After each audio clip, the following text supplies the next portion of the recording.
In these few videos I'm going to show you how to make a simple earphone wrap. An earphone wrap is something you use to wrap the wire of your earphones around to keep it nice and tidy. They come in various shapes and sizes. You can get very plain simple ones, you can get ones which are interesting patterns. I'm going to make one that's shaped like a fish.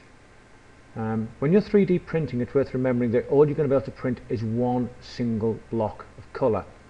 So if you did want to do the pink gingerbread man, you'd have to draw on the coloured features later on.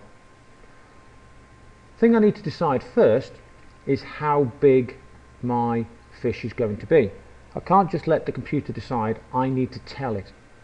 So the first thing you need to do, decide what shape you want to do, and then draw and cut out a cardboard shape.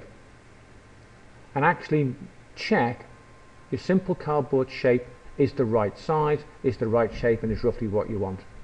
So from looking at this, I can see that I've now want a fish which is about 6 centimeters long and about 4 centimeters wide. If you don't do this first, then you'll just end up sitting in front of the computer not knowing whether something is going to work once you cut it out. Now I know that my fish will work.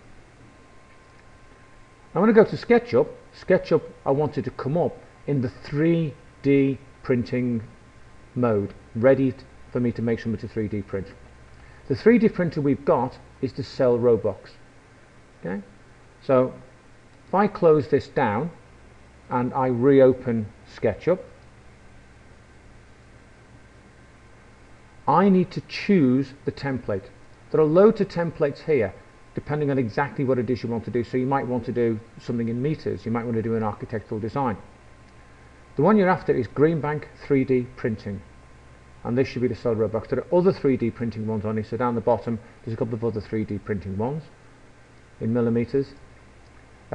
This is the one to use, so click on that one, click Start using SketchUp, and SketchUp will come up now with the box the right size. And the Cell Robux has got a maximum size. It'll only print things so big as about 210 millimeters wide or 21 centimeters wide, 150 millimeters or 15 centimeters deep, and 100 millimeters tall or about 10 centimeters tall.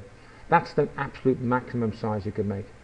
You're not going to make anything near that size. You're going to make something quite smaller. You certainly wouldn't want to make a headphone wrap that was that size. It should be quite a small object. And now you've got this set up, you're ready to actually start making the shape.